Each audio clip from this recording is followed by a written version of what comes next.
नमस्कार दोस्तों, कक्षा 10 में पढ़ने वाले सभी बच्चों को श्री किशन सर का नमस्कार। फ्रेंड्स, क्लास 10 की एक पोइम है जिसका नाम है रिस्क, और यह जो रिस्क पोइम है ये पोइम नंबर 1 है। आज के इस वीडियो में, आज की इस क्लास में हम इस पोइम के बारे में पढ़ेंगे। और क्लास 10 के जितने भी बच्चे हैं जो ये सोचते हैं कि सर इंग्लिश हमें बहुत हार्ड लगती है, उन बच्चों के लिए इंग्लिश बहुत इजी होने वाली है, क्योंकि आपको अब श्री किशन सर पढ़ा रहे हैं। चलो बच्चों, हम ज्यादा समय खराब नहीं करेंगे, मैं आपका ज्यादा समय खराब नहीं करूंगा, बल्कि इस पोइम के बारे में पढ़ते हैं। पोइम का नाम है रिस्क, और इस पोइम को लिखा है जेनेट रेंड ने। पोइम को किसने लिखा है? जेनेट रेंड ने। कोई भी बात हो, कोई भी पोइम हो, जब भी आपको कहा जाए कि पोइम के पोइट का क्या नाम है, इस पोइम को लिखा किसने है, यह चीज आपको हमेशा याद रखनी चाहिए कि रिस्क जो कविता है, रिस्क जो पोइम है, उसको लिखा है जेनेट रेंड ने। और रिस्क की हम बात करें कि सर रिस्क का क्या मतलब होता है, तो हम कह सकते हैं कि रिस्क हम बोलते हैं जोखिम को। किसको बोलते हैं? जोखिम को बोलते हैं। रिस्क किसको कहा जाता है? जोखिम को। तो ये जो जोखिम कविता है ये अपने जीवन में बहुत काम आने वाली चीज है, इसमें बहुत ही अच्छा नॉलेज दिया गया है। चलो शुरू करते हैं और इस कविता को पढ़ते हैं। फर्स्ट लाइन जो कविता की है वो कहती है, टू लाफ, कि जो हंसना है, इज टू रिस्क, वह एक रिस्क है। जेनेट रेंड कहना चाहते हैं कि हंसना एक रिस्क है, हंसना भी एक जोखिम है। क्यों है जोखिम? रीजन क्या बताते हैं? अपीयरिंग, क्योंकि यदि आप हंसते हो तो अपीयर, यानी अपीयर का मतलब होता है प्रकट करना। आप लगते हो, आप प्रकट होते हो, दूसरे लोग आपको किस दृष्टि से देखते हैं? जेनेट रेंड ये कहना चाहते हैं अपीयरिंग, कि आप प्रकट होते हो। द फूल, फूल का मतलब है मूर्ख। तो जेनेट रेंड जो है वो फर्स्ट लाइन में क्या कहते हैं कि to laugh is to risk, कि हंसने में भी एक रिस्क है। यदि कोई व्यक्ति हर बात पे हंसता है, उसको सीरियस बात कही जाती है तो भी हंसता है, उसे यदि कोई दुखी होने वाली बात कही जाती है तो भी हंसता है, मतलब व्यर्थ का हंसता रहता है। आप में से भी बहुत सारे बच्चे हैं जो क्लास में बिना काम हंसते रहते हैं।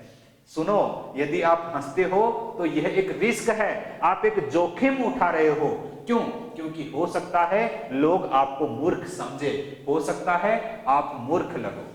ठीक है, तो पहली पंक्ति यही कहती है कि हंसने में, लाफ यानी हंसने में एक रिस्क है, एक जोखिम है। अपीयरिंग, कि आप प्रकट होते हो। द फूल, क्या प्रकट होते हो? मूर्ख प्रकट होते हो। चलो दूसरी पंक्ति क्या कहती है? सेकेंड लाइन क्या कहती है? सुनो, टू वीप, एक तरफ जहां हंसने की बात हो रही है, अब वहीं पे रोने की बात हो रही है। वो गाना तो सुना ही होगा, कभी हंसना रोना है हम साथ करेंगे, है ना? तो ये जेनेट रेंड जो है ना, वो हंसने की बात भी करते हैं और कहते हैं कि हंसने में रिस्क है, कि आप मूर्ख अपीयर होते हो, आप मूर्ख लगते हो। तो वहां रोना, टू वीप, रोना भी इज टू रिस्क, यानी रोना भी एक जोखिम लेना है। यदि कभी आप रोते हो तो आप क्या कर रहे हो? आप जोखिम ले रहे हो। अपीयरिंग, क्योंकि रोने से आप अपीयर होगे, आप प्रकट होगे, लोग आपको किस दृष्टि से देखेंगे? सेंटिमेंटल, कि यार ये तो एक सेंटिमेंटल व्यक्ति है, ये तो बड़ा भावुक व्यक्ति है। तो भाई रोने में भी आपको एक रिस्क उठानी पड़ सकती है। रोना भी एक रिस्क है। क्या? कि आप सेंटिमेंटल लगते हो, आप बड़े भावुक लगते हो, लोग आपको कहते हैं यार ये क्या व्यक्ति है, छोटी सी बात बोलो नाक में आंसू तुरंत रो देता है, ये तो बड़ा सेंटिमेंटल है, ये तो बड़ा भावुक है। तो हंसने में जहां रिस्क है मूर्ख कहलाने की, वही रोने में रिस्क है एक सेंटिमेंटल या फिर भावुक कहलाने की। आगे चलो, थर्ड लाइन जेनेट रेंड क्या कहते हैं कि to reach out for another. देखो, टू रीच आउट का मतलब यहां पर है पहुंचना, हेल्प करना, सहायता करना, किसी दूसरे के लिए कार्य करना। तो ये क्या कहते हैं कि टू रीच आउट, कि कार्य करने में, पहुंचने में, सहायता करने में भी क्या है? फॉर अनदर, कि किसी दूसरे की सहायता करने में भी इज टू रिस्क, एक जोखिम है। किसी दूसरे की यदि आप सहायता करते हो, कोई भी व्यक्ति आ गया भाई, कोई भी व्यक्ति आ गया, एक रास्ते से लड़की जा रही थी, एक लड़की जा रही थी, मैंने बाइक को रोका और कहा भाई बैठ जा, मैं तो उसकी सहायता कर रहा था, लेकिन वहां भी क्या हो गई, एक रिस्क हो गई मेरे लिए। रिस्क क्या हो गई, इन्वॉल्वमेंट। किसकी रिस्क, इन्वॉल्वमेंट की रिस्क, कि जरूर आप भी कहीं ना कहीं इन्वॉल्व हो। सपोज दैट कोई व्यक्ति है, वो चोरी करने जा रहा है, आपने उसकी सहायता करने के लिए उसे बाइक पर बिठा लिया, आपने उसे बाइक पर बिठा के उसके गंतव्य तक छोड़ दिया, आप अपने रास्ते कट लिए और वो व्यक्ति अपना काम करके वापस आ गया। जब पकड़ा गया तो पता चला आपने उसे बाइक से छोड़ा था। तो आपने जो उसके लिए सहायता की थी, आपने उसकी जो रीच आउट करी थी, उसकी जो हेल्प करी थी, उसकी जो सहायता करी थी, उसमें भी एक रिस्क है। क्या, इन्वॉल्वमेंट का रिस्क है, कि मैं किसी की सहायता कर रहा हूं तो लोग क्या सोचेंगे, यार जरूर इसका कोई ना कोई स्वार्थ है, जरूर इसका कोई ना कोई स्वार्थ है, इसीलिए यह इसकी सहायता कर रहा है। तो हेल्प करने में भी क्या है, इन्वॉल्वमेंट की रिस्क है, स्वार्थी व्यक्ति कहलाने की रिस्क है, आपका कोई ना कोई स्वार्थ हो सकता है, ऐसा लोग सोच सकते हैं। तो भाई किसी दूसरे के लिए, किसी अनदर पर्सन के लिए यदि आप रीच आउट करते हैं, आप हेल्प करते हैं, कार्य करते हैं, तो इसमें भी क्या है, रिस्क है। चलो आगे चलते हैं। जेनेट रेंड क्या कहते हैं कि टू एक्सपोज फीलिंग्स, यानी अपने मन के कुछ विचार होते हैं, बहुत सारे विचार होते हैं, बार बार कोशिश करते हैं इनको दबा लूं दबा लूं दबा लूं, लेकिन दबा नहीं पाते। हम अपने मन की जो फीलिंग्स हैं, अपने जो मन के विचार हैं, अपने जो भाव हैं, उनको एक्सपोज कर देते हैं, उनको खोल देते हैं, बता देते हैं, लोगों को, दुनिया को बता देते हैं, दुनिया के सामने उसको एक्सपोज कर देते हैं, सबको बोल देते हैं। तो यहां भी क्या है, इज टू रिस्क, कि यदि आप अपनी फीलिंग्स को, यदि आप अपनी फीलिंग्स को एक्सपोज करते हैं, दूसरों को बताते हैं, तो यहां भी क्या है, रिस्क है।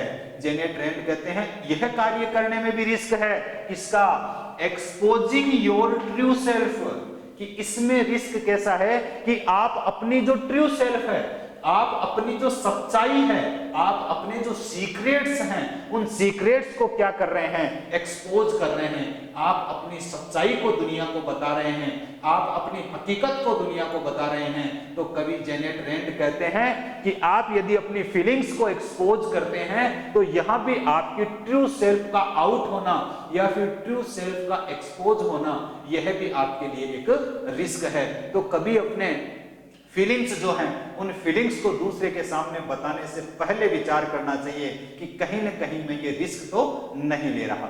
चलो आगे देखते हैं जेनेट रेंड की अगली कविता की अगली पंक्ति, कि टू प्लेस आइडियाज। और कभी कभी ऐसा भी होता है, एक तरफ हम अपनी फीलिंग्स को दूसरे के सामने एक्सपोज कर देते हैं, तो कभी कभी हम क्या करते हैं, टू प्लेस का मतलब रखना, आइडियाज यानी अपने विचार रखना, एंड ड्रीम्स और अपने सपनों को रखना, अपने सपनों को बताना, बिफोर ए क्राउड, कि कोई भीड़ है, क्राउड यानी बहुत सारे लोग इकट्ठे हैं, और उन सब लोगों के सामने हम क्या करते हैं, हम अपने सपने रखते हैं कि मैं तो एक डॉक्टर बनूंगा, मैं तो इंजीनियर बनूंगा, मैं पायलट बनूंगा।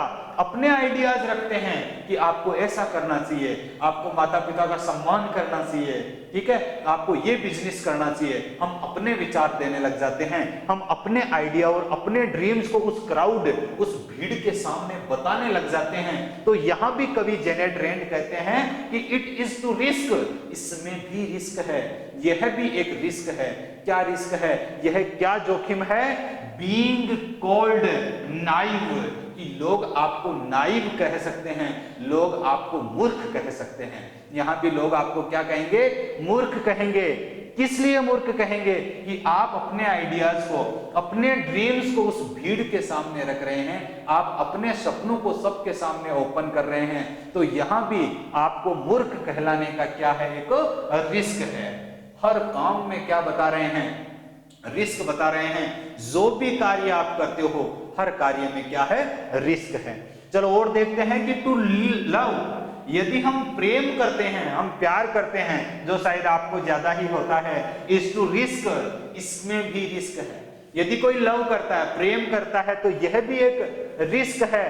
Not being loved, not being loved, कि नहीं किया जाए प्यार, इन रिटर्न, बदले में, आप किसी से प्यार करो और यदि अगला आपसे वापस रिटर्न यानी बदले में प्यार नहीं करें तो प्यार करना भी रिस्क है, एक तरफा प्यार हो जाता है। आप तो बस सोते जागते सुबह शाम उसी के सपने लेते हो, लेकिन सामने वाला कभी आपको याद भी नहीं करता। तो आपका जो एक तरफा प्यार है उस प्यार में भी क्या है भाई, रिस्क है। तो जेनेट रेंड कहते हैं कि to love is to risk, कि लव करना भी एक रिस्क है। Not being loved in return, हो सकता है बदले में आपको प्यार नहीं मिले। फिर सुने कि to live is to risk, देखो टू लाइव कि जीवित रहने में भी रिस्क है, इज टू रिस्क कि यदि कोई व्यक्ति जीवित रहता है तो जीवित रहने में भी क्या है, रिस्क है। डाइंग, इसका रिस्क कि यदि हम जीवित रहेंगे तो हम मरेंगे, यदि हम जीवित रहेंगे तो क्या होगा, हम मरेंगे। तो जीने में भी मरने का रिस्क है, जीने में किसका रिस्क है, मरने का रिस्क है। और कवि क्या कहते हैं कि to hope is to risk, और यदि हम आशा करते हैं, हम आशा रखते हैं किसी भी व्यक्ति से कि मुझे 5 लाख रुपए चाहिए, मेरा छोटा भाई मुझे 5 लाख रुपए दे देगा, हमने होप रखी, लेकिन उस होप में, उस आशा में भी, उस होप में भी क्या है, रिस्क है। उसमें किसका रिस्क है भाई, डिसअपेयर, निराशा का रिस्क है। यदि आप होप करते हो, आशा करते हो, तो आशा में रिस्क किसका है, डिसअपेयर का रिस्क है, निराशा का रिस्क है। हो सकता है जिससे आपने आशा की थी 5 लाख की, वो आपको 1 लाख ही ना दे, आपको बिना पैसे के रख दे, तो वहां भी भाई आपको रिस्क है। और क्या कहते हैं कि टू ट्राई, कोशिश यदि कोई व्यक्ति करता है, to try is to risk, कि कोशिश करना भी एक रिस्क है, कोशिश करना भी एक रिस्क है, वो भी एक जोखिम है।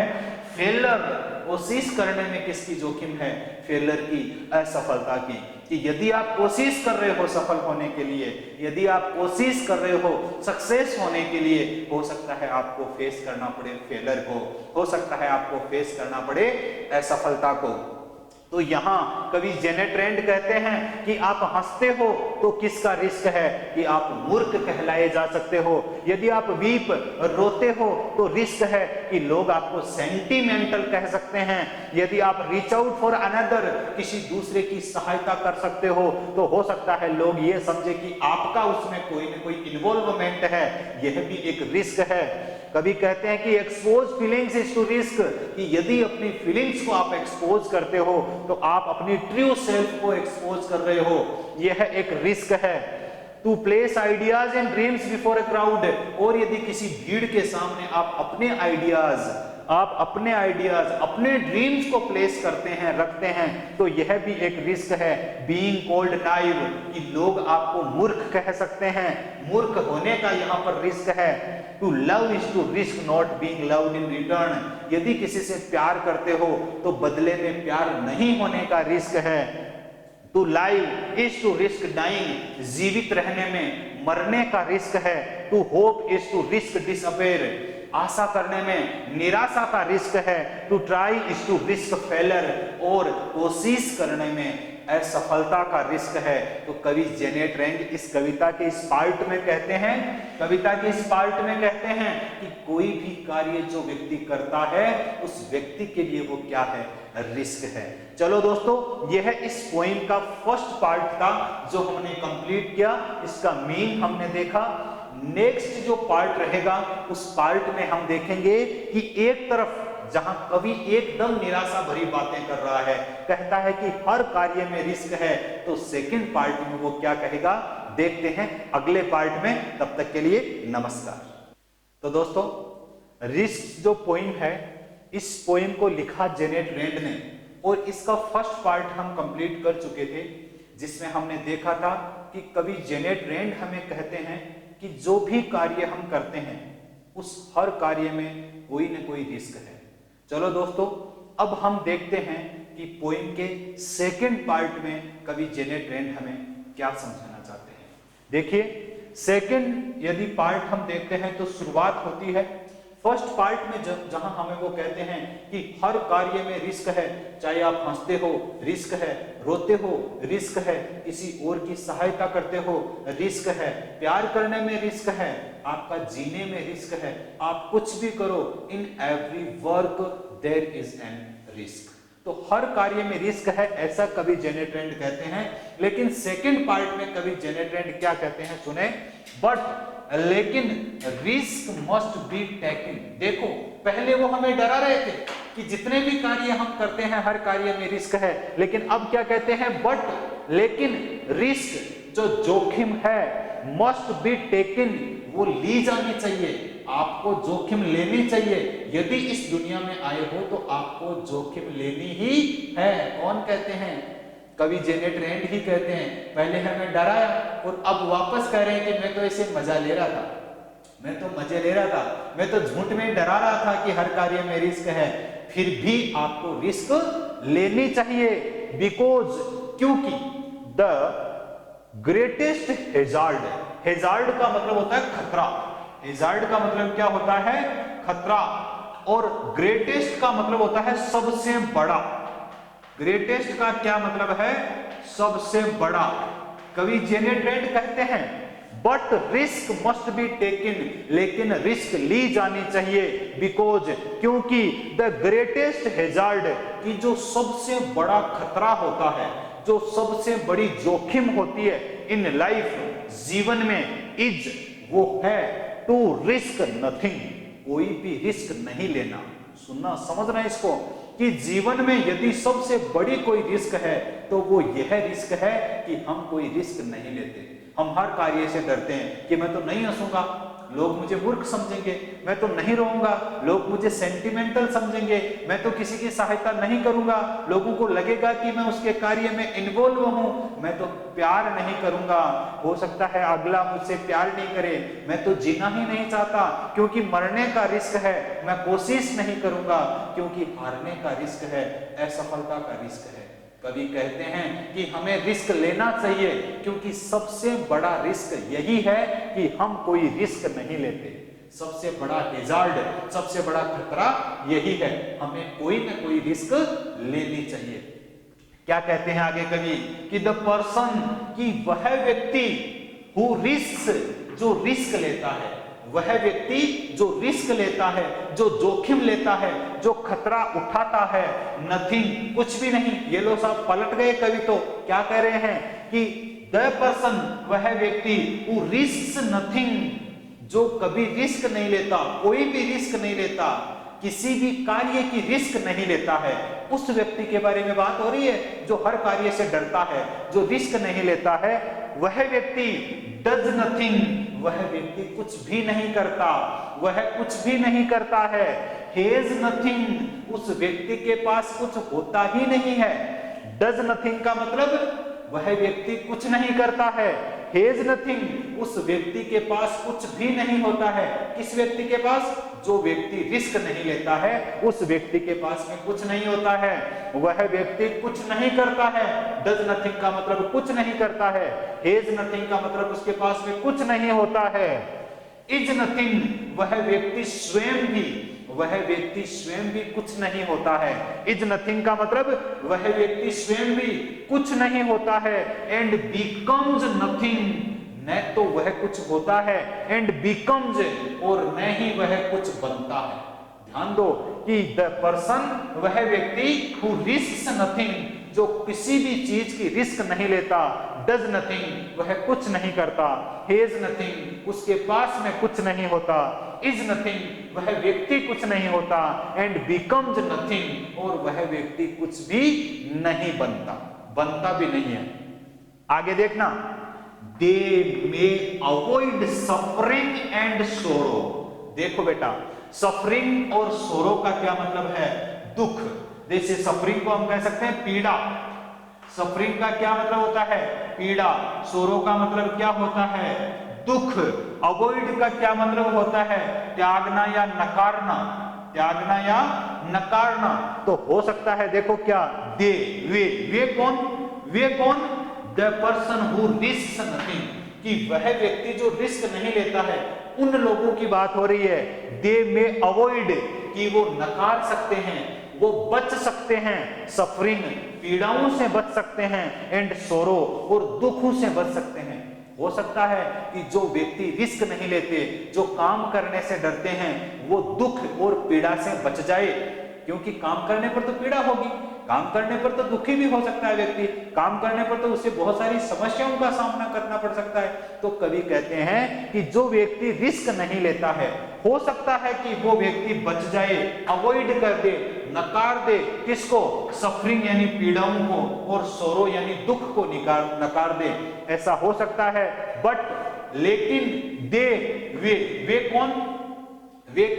वे व्यक्ति जो रिस्क नहीं लेते, उन्हीं की बात हो रही है। दे कैन नॉट लर्न, वो व्यक्ति लर्न यानी सीखना, लर्न का मतलब सीखना, लिखना इसको, लर्न का मतलब सीखना, फील का मतलब महसूस करना, चेंज का मतलब परिवर्तित होना, ग्रो का मतलब ग्रो का मतलब उन्नति करना, लव यानी प्रेम करना, और लाइव यानी जीना। कि हो सकता है वो व्यक्ति अवॉइड कर दे, नकार दे, किसको? सफरिंग और सोरोज को वो व्यक्ति नकार दे, दुख और पीड़ाओं से वो व्यक्ति बच जाए। बट लेकिन वे लोग कैन नॉट लर्न, वो लोग सीख नहीं सकते, क्योंकि जो कार्य करेगा ना वो ही सीखेगा, जो रिस्क लेगा वो ही सीखेगा, जो रिस्क नहीं लेगा दे कैन नॉट लर्न, वे सीख नहीं सकते, they can not feel, way feel नहीं कर सकते, वे महसूस नहीं कर सकते, दे कैन नॉट चेंज, उनमें बदलाव नहीं आ सकता, वो लोग बदल नहीं सकते, उनमें परिवर्तन नहीं हो सकता, दे कैन नॉट ग्रो, वो लोग उन्नति नहीं कर सकते, उन लोगों का विकास नहीं हो सकता, दे कैन नॉट लव, वो लोग प्यार नहीं कर सकते, वो लोग प्यार को नहीं समझ सकते, दे कैन नॉट लिव, और ऐसे लोग जी नहीं सकते। क्या नहीं कर सकते? जी नहीं सकते। कौन लोग? जो लोग रिस्क नहीं लेते हैं, वो लोग कुछ भी नहीं कर सकते। आगे क्या कहते हैं कवि? चेंड, कि ये जो लोग होते हैं, कौन? जो रिस्क नहीं लेने वाले लोग होते हैं। चेंड का मतलब चेन होती है ना, चेन बांधने वाली, हम मारवाड़ी में सांकड़ बोलते हैं, किसको? अरे बकरी के गले में चेन डालते हैं ना, सांकड़, उसको बोला जा रहा है कि चेंड, ऐसे जो लोग होते हैं वो बंधे होते हैं, ऐसे लोग जो होते हैं वो क्या होते हैं? बंधे होते हैं। बाई देयर सर्टिट्यूड, यानी ऐसे लोग अपने खुद के ही विश्वास में बंधे होते हैं, अपने खुद के यकीन में बंधे होते हैं। आप कह सकते हो कि ये लोग अपने खुद के घमंड में बंधे होते हैं। इन लोगों को ऐसा लगता है कि मैं जिस चीज पर विश्वास करता हूं, मैं जिस राह पे चलता हूं, वो एकदम सही है। यानी ऐसे लोग ओवर कॉन्फिडेंट होते हैं, इनको खुद पर कुछ ज्यादा ही विश्वास होता है ना। तो ये लोग क्या होते हैं? चेंड, बंधे होते हैं। देयर सर्टिट्यूड, यानी अपने यकीन से बंधे होते हैं, अपने विश्वास से बंधे होते हैं, इनको अपने ऊपर कुछ ज्यादा ही विश्वास होता है। आगे देखना, दे आर स्लेव्स, लेकिन ऐसे जो लोग होते हैं, स्लेव का मतलब होता है गुलाम, स्लेव का क्या मतलब होता है? गुलाम। तो ऐसे लोग गुलाम होते हैं। कौन से लोग? जो लोग रिस्क नहीं लेते हैं, उन्हीं लोगों की बात हो रही है। जो लोग रिस्क नहीं लेते हैं उन्हीं लोगों की बात हो रही है कि चेंड बाय देयर सर्टिट्यूड, ये अपने यकीन से बंधे होते हैं, अपनी परंपराओं से बंधे होते हैं, अपने रूल्स एंड रेगुलेशंस से बंधे होते हैं, अपने विश्वास से बंधे होते हैं। दे आर स्लेव्स, ये लोग गुलाम होते हैं। ये लोग क्या होते हैं? गुलाम होते हैं। ये लोग गुलाम होते हैं। क्या होते हैं? गुलाम होते हैं। दे हैव फोरफिटेड, देखो ये लोग गुलाम होते हैं, लेकिन दे हैव फोरफिटेड, यानी ये खो चुके होते हैं। फोरफिटेड का क्या मतलब है? खो जाना या फिर खो देना। ये लोग खो चुके होते हैं। क्या खो देते हैं? क्या फोरफिट कर देते हैं? देयर फ्रीडम, अपनी आजादी को खो चुके होते हैं। देर यानी उनकी, फ्रीडम यानी आजादी, यानी ये लोग कौन से? ये लोग जो रिस्क नहीं लेते, उन्हीं लोगों की बात हो रही है कि ये लोग कुछ नहीं करते, ये लोग, इन लोगों के पास में कुछ नहीं होता, ये लोग कुछ नहीं होते, ये लोग कुछ बन नहीं सकते।